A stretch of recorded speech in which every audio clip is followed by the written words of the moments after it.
Blizzard. He is definitely made for a larger head, so I can't have to tip my head down to see. But to get in the right position, I can make the jaw move.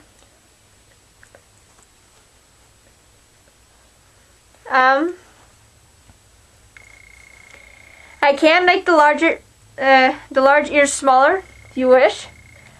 Lycra base, following eyes.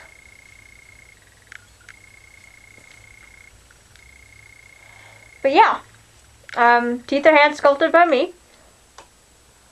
So is the nose. The tongue is not removable, like the red wolf is.